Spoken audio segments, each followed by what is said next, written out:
Welcome to the Weird Library. I am the librarian. It is a pleasure to meet you here. Many have attempted, but failed to visit through various means where you have merely stumbled. Indeed, the stars must be right, and the mists have waned. Do not let the strangeness of these walls concern you, nor the vast collection of its tomes. I have selected a particular tale in anticipation of your arrival.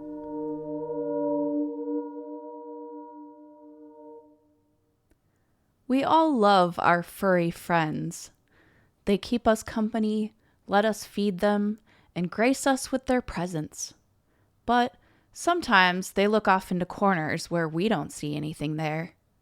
It's quite possible that they are more familiar with the unseen universe than ourselves, and knowing what we do not, may have the tools to either save us or outlive us all. The Godfall Taproom, as remembered by Bigby, German Shepherd, Good Boy, Survivor. Translated by Cassandra Celia. Read by Bridget Brenmark. The first time I spoke like a man, the sound didn't come from my throat so much as claw its way out, wet and broken, like bark peeling from a tree that had stood too long in the rain, softened by rot. The voice was wrong, too deep and too low, bubbling up through my chest like something dredged from beneath a stagnant pond. It didn't belong to me, not really. Not to Bigby the dog, who once ran through forests at Owl's side, tongue lolling, tail high, the wind in our fur and laughter in the trees.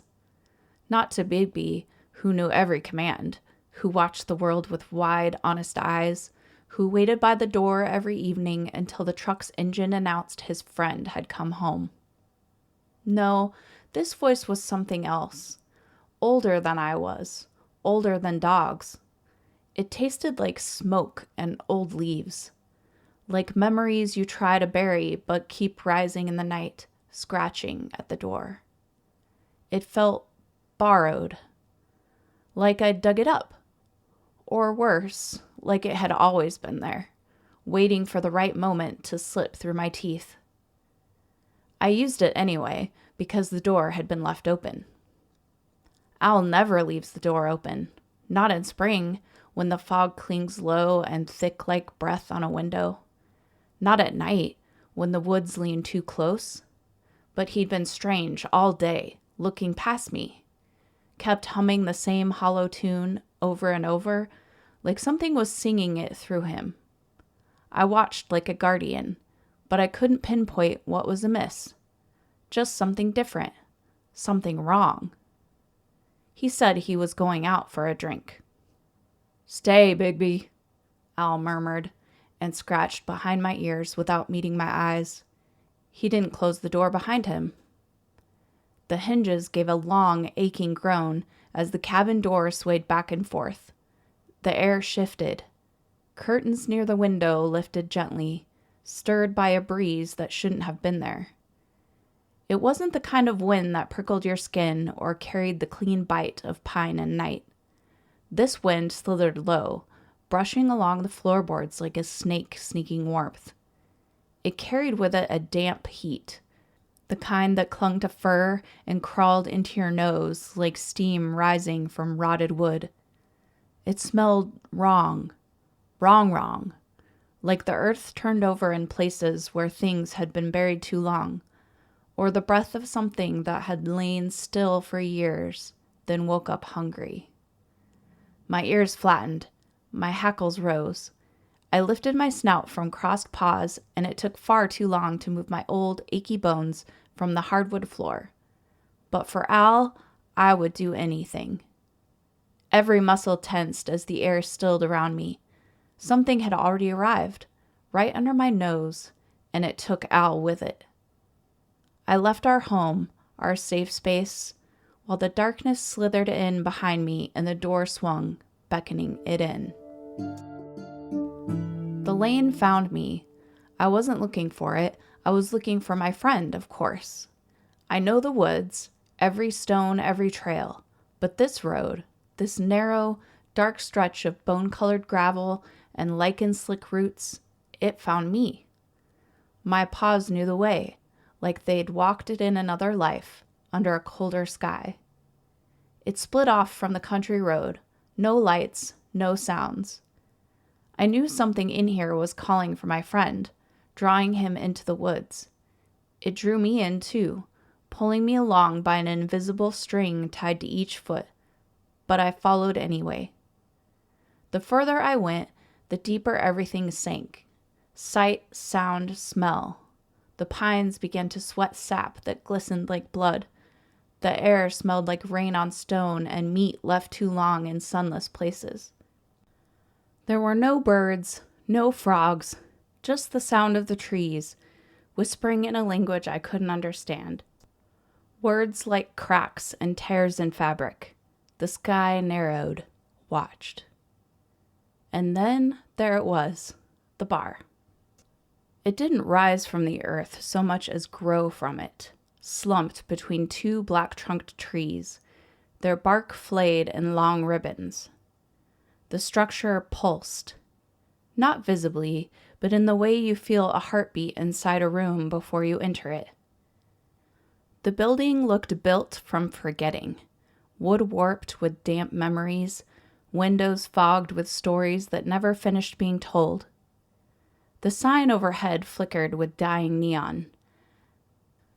LL Tap. The rest eaten away by time, or maybe teeth. Al's truck was there, alone and ticking.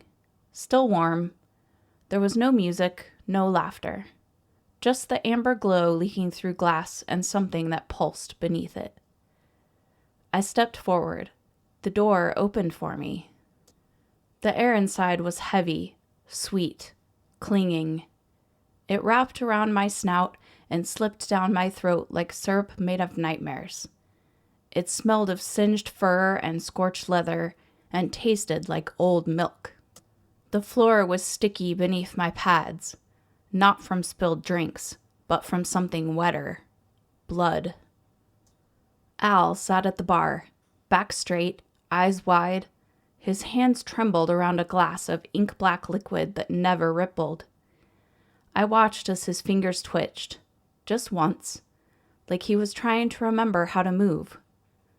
The bartender leaned close, his lips brushing Al's ear like he was murmuring something intimate and awful. Then he turned to me and smiled. My tail lowered, and the growl that settled in my stomach manifested into bared teeth. He wore the suggestion of a human shape, as if someone had whispered the idea of a man into the dark and let it fester there. But his face moved, not with expressions, not with the rise and fall of emotion, but like decisions being made behind a curtain. Subtle shifts, half-formed choices. His skin twitched as though trying to reject the form it had been given, shimmered like heat off asphalt, and fought, violently, hopelessly, to settle on a single truth. His eyes were too wide, stretched beyond comfort, like they once belonged to something that needed to see in every direction at once. The bartender's mouth was too narrow, clenched and trying to hold something back, and his fingers, too many of them and too long, twitched each on its own rhythm, like a scatter of spiders sensing prey nearby, or testing the air for weakness. "You came," he said, the smile still taut on his lips. It was everywhere, all at once. His voice came from the walls, from the floorboards, from the mirror behind the bar. It came from beneath the floor, deeper still. That's when it happened. I spoke. Not barked, not whined, spoke. The words dragged themselves out, bitter and wet, something dead finally surfacing. "Where's my friend?" The bartender's grin cracked wider, stretching across his face like a seam tearing open under pressure. I heard it splinter, an audible, brittle sound, dry wood giving way or ice fracturing beneath a boot. It wasn't just a smile anymore, but something else entirely, one that had no business belonging to a human face. The corners of his mouth crept towards his ears, too slow, too deliberate, pulled from the inside by invisible hooks. His teeth showed, not just in a flash, but in full, as though they were being presented and offered. I didn't know if the sound came from his skin or his bones, but it stuck in my ears. "He's not yours anymore." The bartender turned to face Al. His lips moved, repeating the same tune he'd been humming all day, but there was no recognition beyond that within his glazed-over eyes. "He came here, of his own accord. He's being shown the truth. That's all this place offers to those who hear the song beneath the world. That's all that's left." It wasn't a song. It was a summons. The melody of something vast and sleeping. Something he didn't mean to answer. Something Al couldn't seem to resist. "I'm taking him home." "You can't," the bartender said. "Not without seeing, not without drinking." He placed a bowl before me, dark liquid. Not a drink, not water, but something that moved when I blinked and stilled when I stared. "You want to follow him? You want to bring him back? Drink." And I did. I drank the bowl dry, and the world opened. Not like a book, but like a wound. My mind split.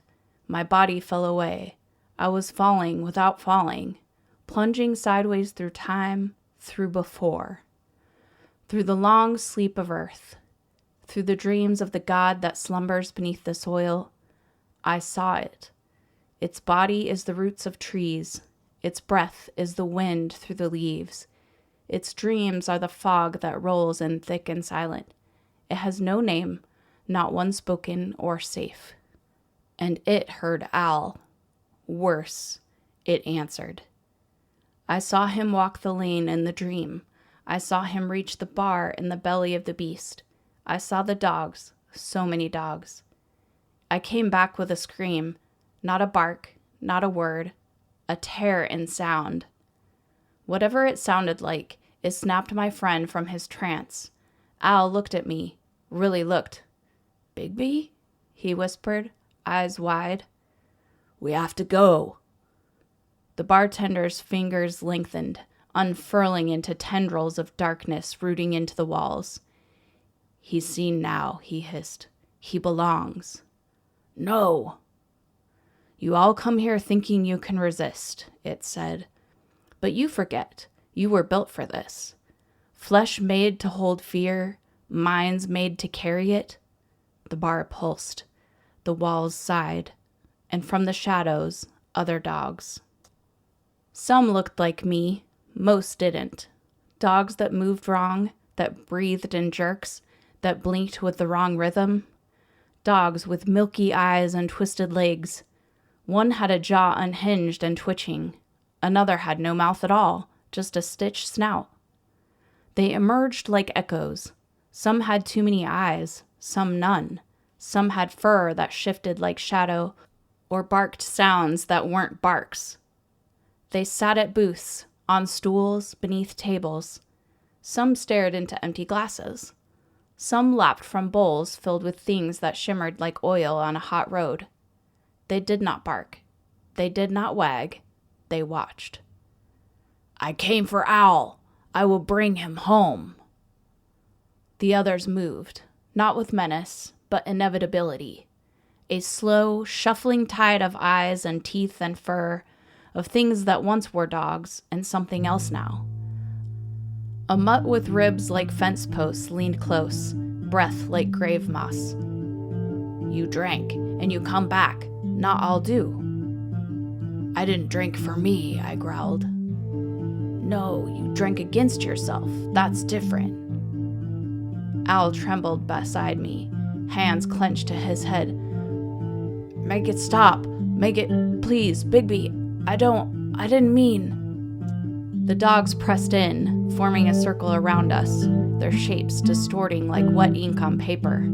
I looked at Al, his eyes no longer glazed, no longer distant. Terrified, yes, but present. I heard it, he said. I heard something underneath.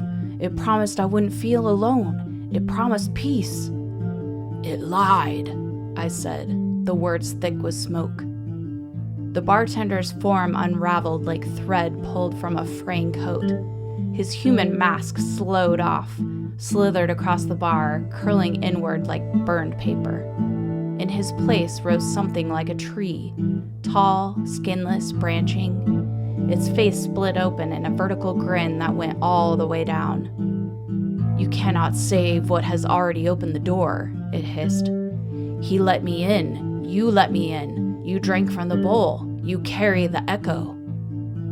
I do, I said, but I carry it so he doesn't have to. And I howled. It was not a sound the bar had heard before. It was not worship or surrender. It was grief, old and bright. A sound for running under the stars and sleeping by fires, for waiting by doors, for watching over the one you love, even when they stop watching back. The howl split the air like lightning through still water. It echoed in the rafters and cracked the neon sign. It made the dogs stir, one by one, lifting their heads. Eyes cleared, tails thumped once, slow. Their shapes flickered, like the memory of who they had been, reached up through the soil and touched them again.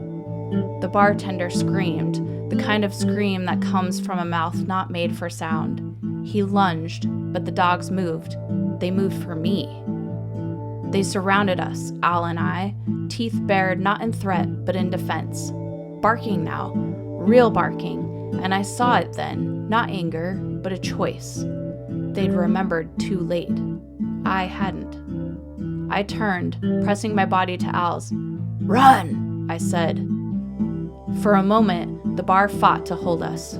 The door stretched further away with each step we took, like the hallway of a dream. The walls buckled, the booths bled shadows. But we pushed on, leaving the dogs who'd sacrificed themselves for us behind. The stitched snout dog lunged at the bar itself, tearing into it with bone-white teeth. The bloodhound bayed like thunder. They fought for me, for the chance I still had, for the choice I'd made. We reached the door, and the moment we passed through, it closed. Not with a slam, but like an eyelid, soft and final. Behind it, I heard the song break. We didn't speak for a long time. Al and I sat in the bed of his truck, parked just off the gravel road that now looked like any other trail. The stars above didn't blink. Eventually, he said, I was gonna drink again tonight.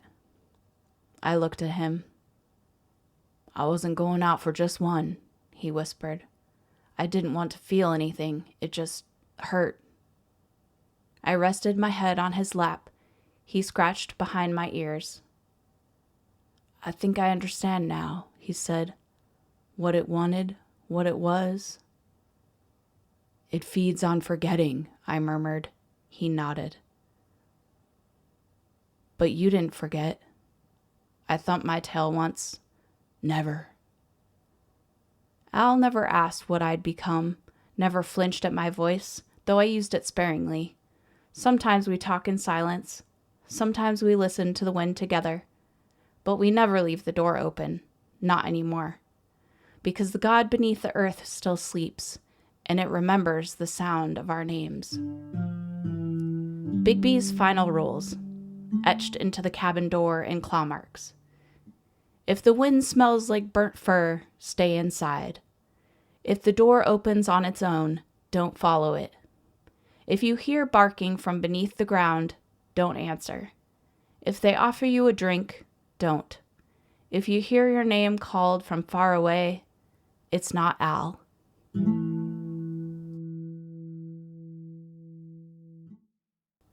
The Cat Alone Will Remember, a poem by Holt Keystone. When, at last, all these false lights tire of pressing on the patient dark and flickering unstoked expire, one by one, till Jupiter's spark, the sun, the moon, the stars entire, pole-girding Aurora's jade arc, the bioluminescent fire, Vulcan's spittle on summer's spark, or some bolide self-absorbed pyre are all that remain to remark on humanity's cold ember. The cat alone will remember.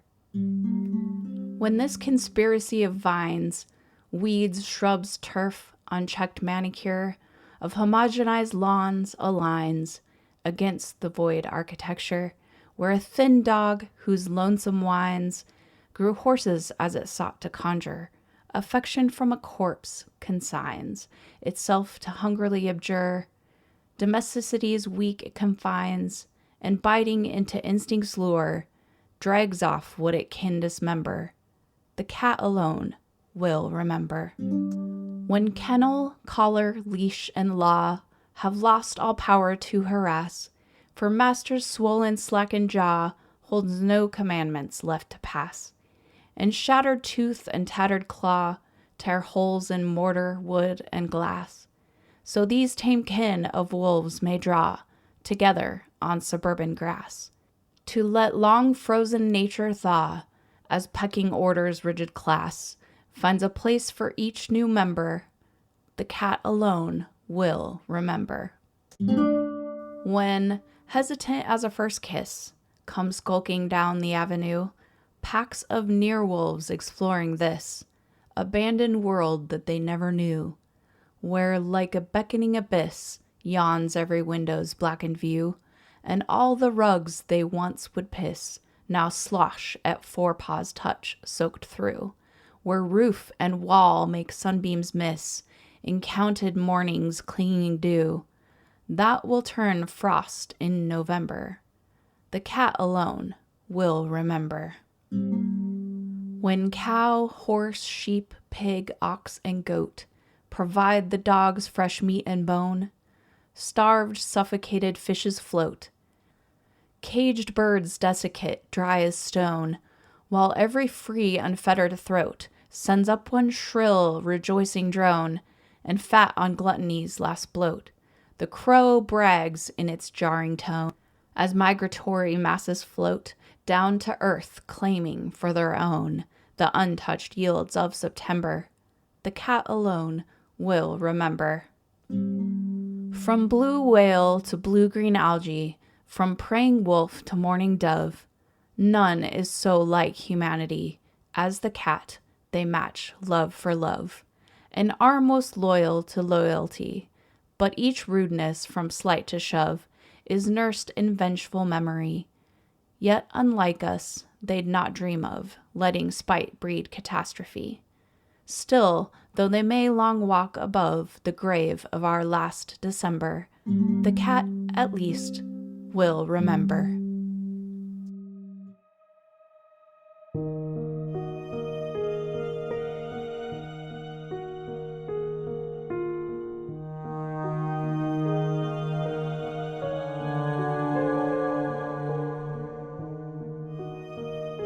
It has been wonderful having you visit, but time is fleeting. The universe has begun to shift away from our convergence, for now.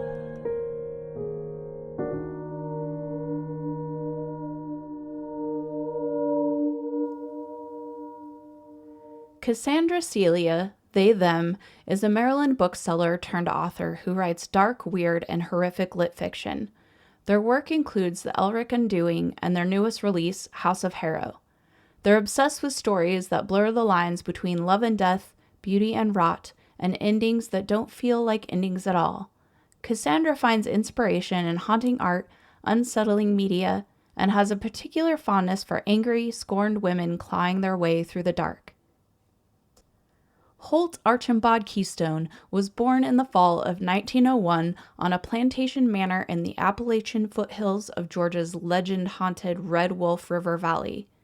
After convalescing from injuries sustained as a soldier in World War I, he limped his way across Europe, the Middle East, and much of Asia, all while honing his skills as a writer. Through true fame and critical praise only came posthumously, Keystone was hailed by his contemporaries for his prose and poetry, particularly in the genres of weird fiction, dark fantasy, and sword and sorcery.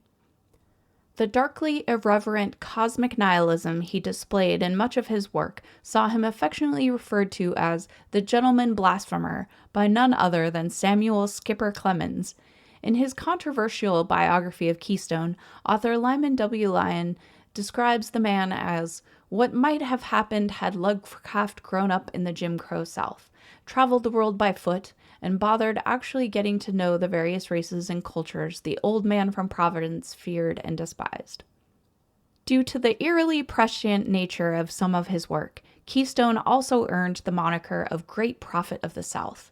This and other aspects of his life led to rumors of psychic abilities or even divination via the same dark forces about which he wrote.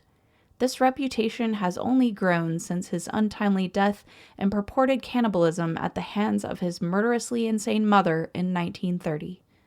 All of the preceding facts are true, just not in our universe.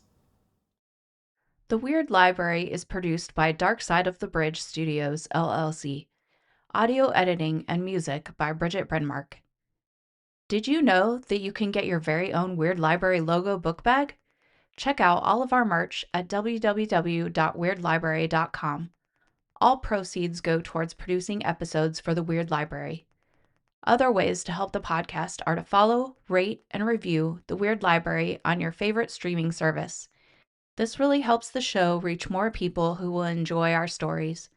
Your support is much appreciated, and thank you for listening.